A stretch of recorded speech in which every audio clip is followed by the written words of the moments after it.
গল্প শুনতে আমরা সকলেই ভালোবাসি, আর গোয়েন্দা বা অদ্ভুতের গল্প তো আমাদের সকলেরই প্রিয়। তাই টকিপিক্স আপনার জন্য নিয়ে এসেছে শনিবারের বারবেলা। আজ টকিপিক্সে শনিবারের বারবেলায় আপনার জন্য আমাদের বিশেষ নিবেদন প্রফুল্ল রায়ের লেখা গল্প অলৌকিক কণ্ঠস্বর। গল্পে বিভিন্ন চরিত্র: পরিমল, যোগেন, নিবারণ বসাক, মা, নিশিনাথ, অবনীনাথ মিত্র এবং অন্যান্যরা। গল্পের চরিত্রাভিনয় Dipayan Malakar, Sanjit Biswas. Poster design radiant. গল্পের এডিট এবং special effects Michael Rony Mallick. গল্প পাঠ, পরিকল্পনা এবং পরিচালনায় পল্লব গায়েন। শুরু হচ্ছে আমাদের আজকের গল্প প্রফুল্ল রায়ের লেখা অলৌকিক কণ্ঠস্বর।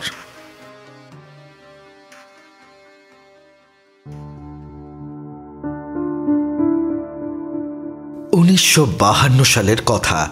তার ঠিক 5 বছর আগে দেশ স্বাধীন হয়েছে। যোগেন হালদার তখন আসামের এক চা বাগানে চাকরি করত।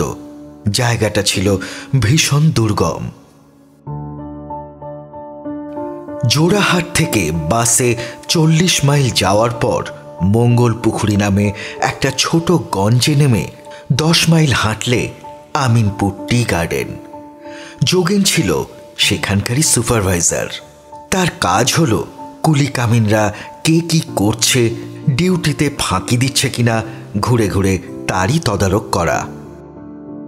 চা বাগানের মধ্যেই ছিল একটা ছোট্ট অফিস। সেখানে 10-12 জন লোক কাজ করত।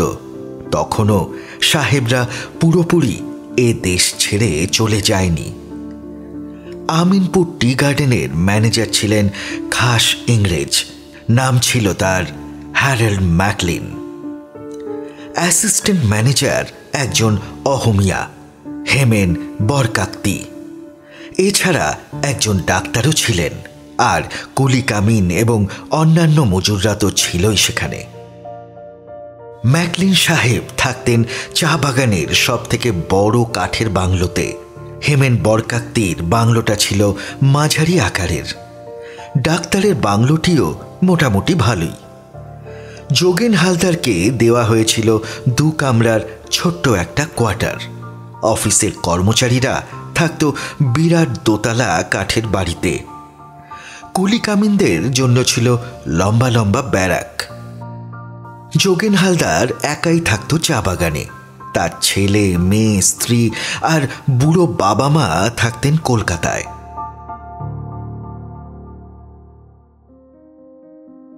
চেতলায় ওদের পুরনো আমলের একটা বাড়ি ছিল।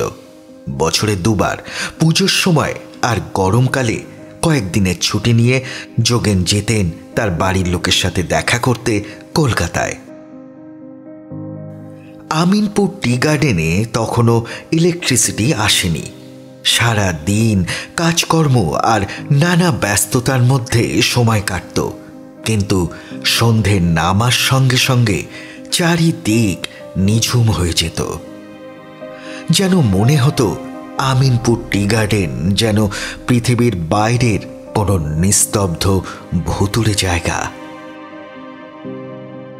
সূর্য ডোবার পর অন্য সবার মতো বাগানের কাজ চুকিয়ে নিজের আস্তানায় ফিরে আসত যোগেন হালদার।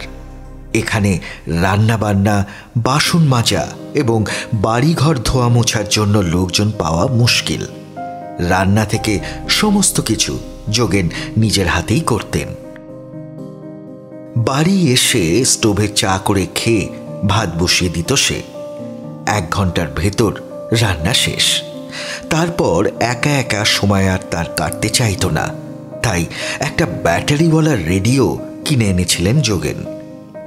সেটা চালিয়ে দিয়ে গান, শ্রুতিনাটক, গল্প পাঠ ইত্যাদি নানা ধরনের অনুষ্ঠান শুনে শুনে তার রাত 10টা পর্যন্ত সময় কেটে যেত।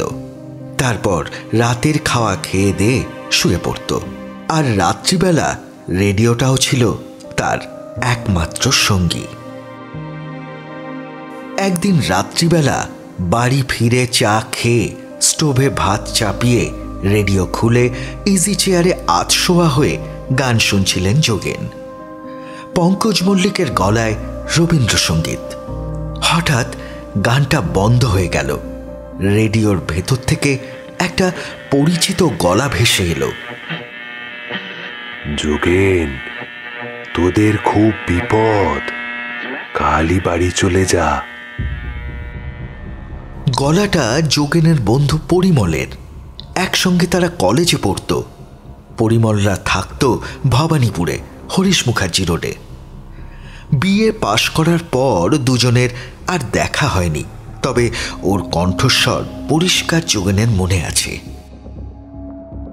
আসামের চা বাগানে বসে এতকাল পর রেডিওতে কলেজের পুরনো বন্ধুর গলা শুনবে, কে ভাবতে পেরেছিল?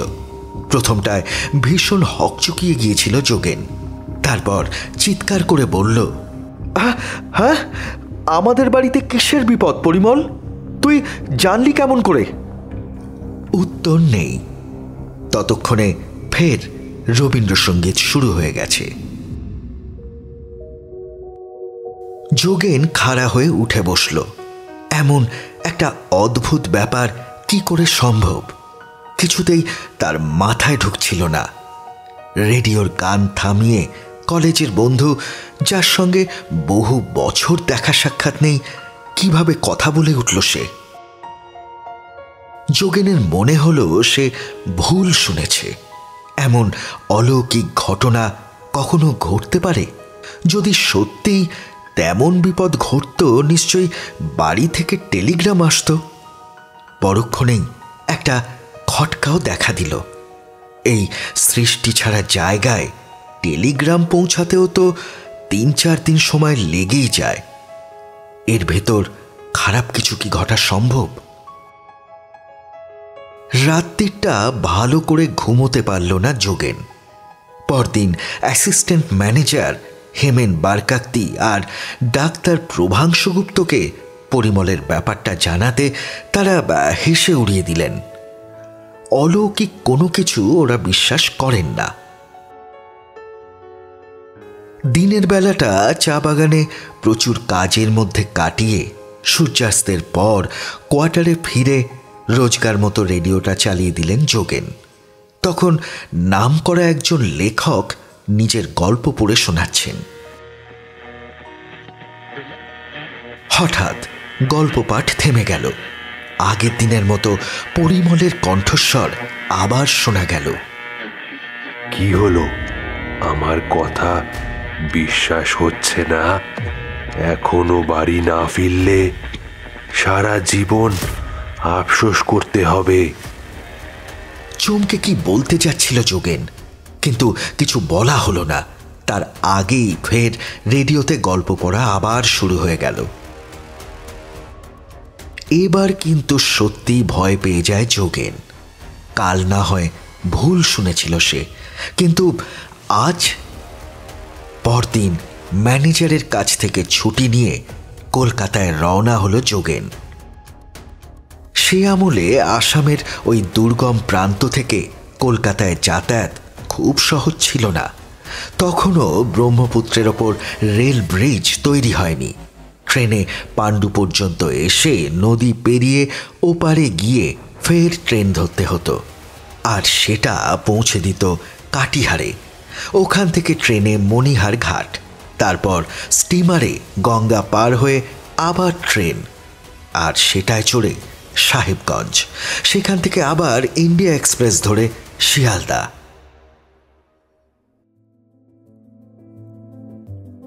প্রায় 2.25 দিনের মতো ট্রেনে, বাসে, স্টিমারে কাটিয়ে চিতলার বাড়িতে পা দিতে যোগেনের মাথা ঘুরে গেল।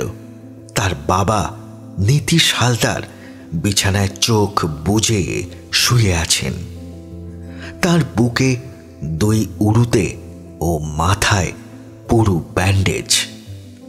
ডান পায়ে মোটা প্লাস্টার। দেখেই বোঝা যায় তার জ্ঞান নেই। নিশানাথের বিছানার পাশে বসে অঝরে কেঁদে চলেছেন যোগেনের মা সুনীতি।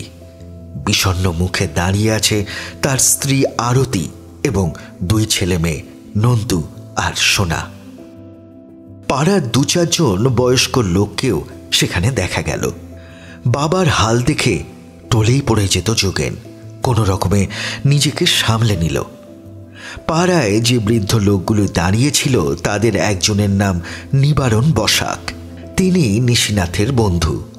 বললেন, যাক, আমাদের টেলিগ্রাম ঠিক সময়ই তাহলে পেয়েছিলে। টেলিগ্রাম সে পায়নি। রেডিওতে পরিমলের কথায় সে ছুটে এসেছে। সেটা বলতে গিয়েও থেমে গেল যোগেন। কাঁপা গলায় জিজ্ঞাসা করল, বাবার এমন অবস্থা হলো কি করে? নিবারণ যা বললেন তা এই রকম। চিরকালই নিশিনাথ সকাল সন্ধ্যা দুবেলা সামনের বড় রাস্তা দিয়ে পেরিয়ে ওপারের পার্কে বেড়াতে যান। দিন 5 আগে পার্ক থেকে বেরিয়ে ফেরার সময় আচমকা একটা লরি তাকে চাপা দিয়ে চলে যায়। পাড়ার ছেলেরা রক্তাক্ত বেহুঁশ নিশিনাথ বাবুকে বাড়ি নিয়ে আসে। পারিবারিক ডাক্তার প্রিয়তোষ মল্লিককে তক্ষুনি খবর দিয়ে আনা হয়। তিনি গায়ে মাথায় ব্যান্ডেজ প্লাস্টার করে দেন। দিনে 3টে করে ইঞ্জেকশন চলছে, কিন্তু এখনো তার জ্ঞান ফেরেনি। যোগেন বলল, এরকম সিরিয়াস কেস বাবাকে হাসপাতালে ভর্তি করেননি কেন? সেখানে সারাক্ষণ ডাক্তাররা নার্সরা ওর দেখাশোনা করতে পারত। আর ডাক্তার মল্লিক তো অন্য রোগীদের ফেলে এখানে সবসময় বসে থাকতে পারবেনও না। তাহলে চলো আগে বাবাকে হাসপাতালে নিয়ে যাই। আমরা তাই চেয়েছিলাম। ডাক্তার মল্লিকও বারবার হাসপাতালে নিয়ে যাবার কথা বলেছেন, কিন্তু তোমার মা কিছুতেই শুনলেন না। ওর ভয় হাসপাতালে গেলে কেউ বেঁচে ফিরে আসে না। আমরা কি আর করব বলো? মাকে অনেক বুঝিয়ে সুঝিয়ে ঘণ্টাখানেক পর হাসপাতালে নিশিনাথ বাবুকে ভর্তি করল যোগেন। সেখানকার নার্স এবং ডাক্তাররা 2 দিন 2 রাত এক টানা চিকিৎসার পর তার জ্ঞান ফিরিয়ে আনতে পারলেন। জানালেন বিপদ কেটে গেছে, প্রাণের ভয় আর নেই। সব শুদ্ধ 2 সপ্তাহ হাসপাতালে কাটানোর পর সুস্থ হয়ে বাড়ি ফিরলেন নিশিনাথ বাবু। সবার দুশ্চিন্তা কাটল।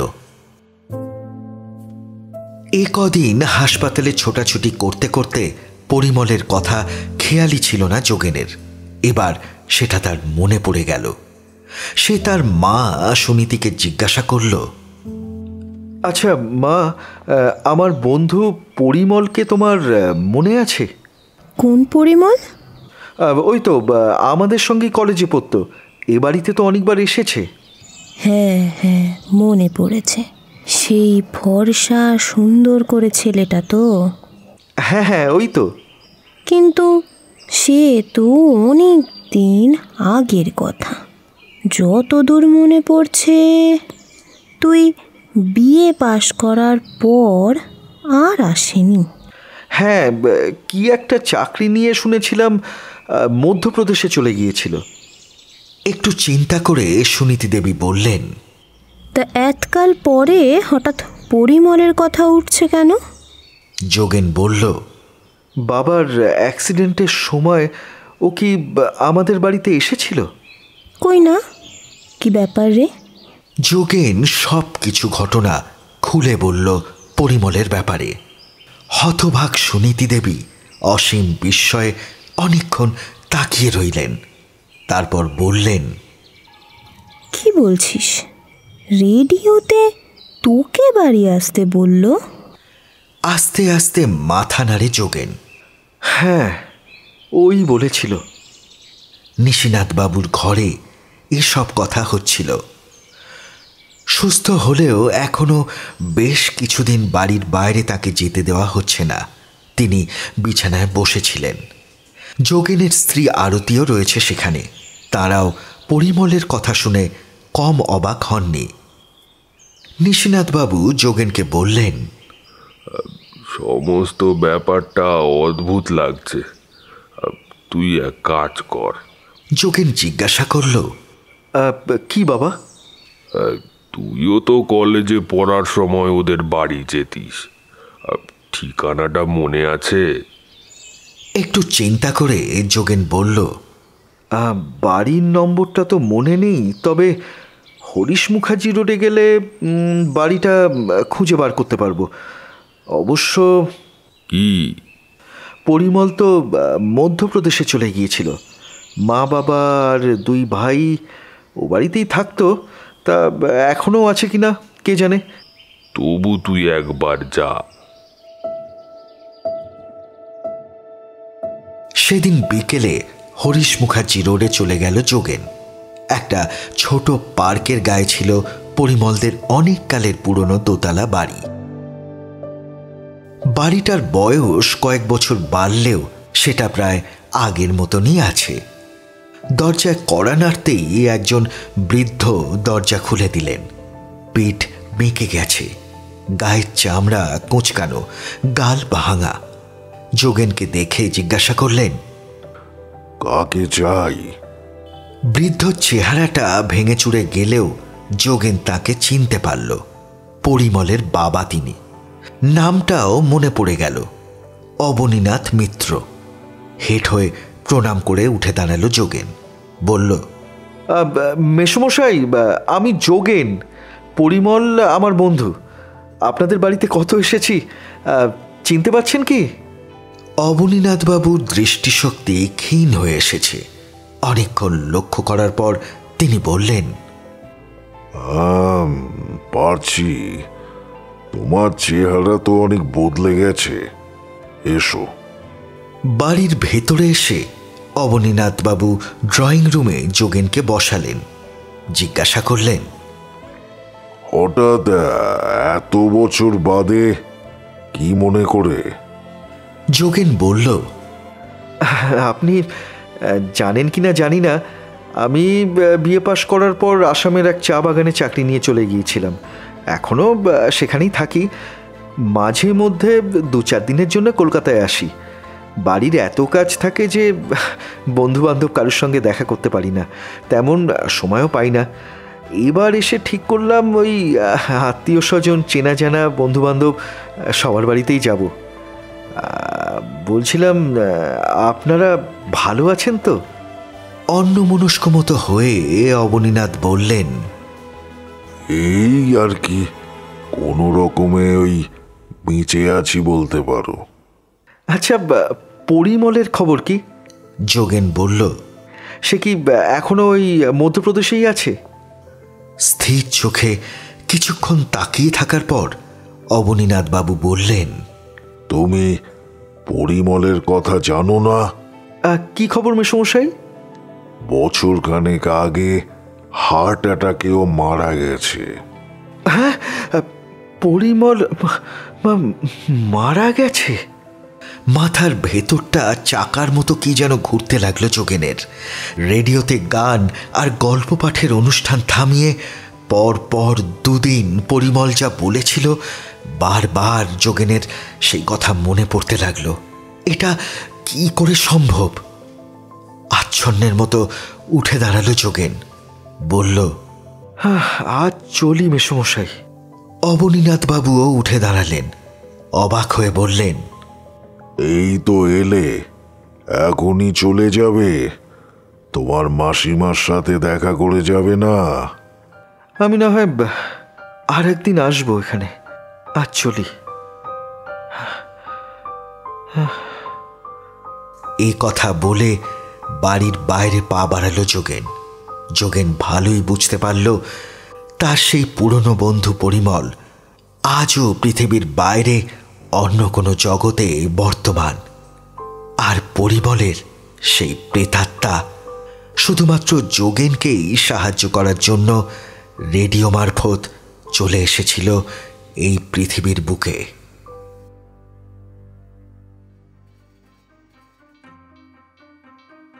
এতক্ষণ আপনারা শুনলেন আমাদের আজকের গল্প অলৌকিক কণ্ঠস্বর। গল্প ভালো লাগলে অবশ্যই আমাদের চ্যানেল টকিপিক্স সাবস্ক্রাইব করুন এবং লাইক শেয়ার করুন, কারণ আপনার অনুপ্রেরণা আমাদের সাহায্য করে প্রতি সপ্তাহে এমনই নতুন নতুন গল্প পরিবেশন করায়।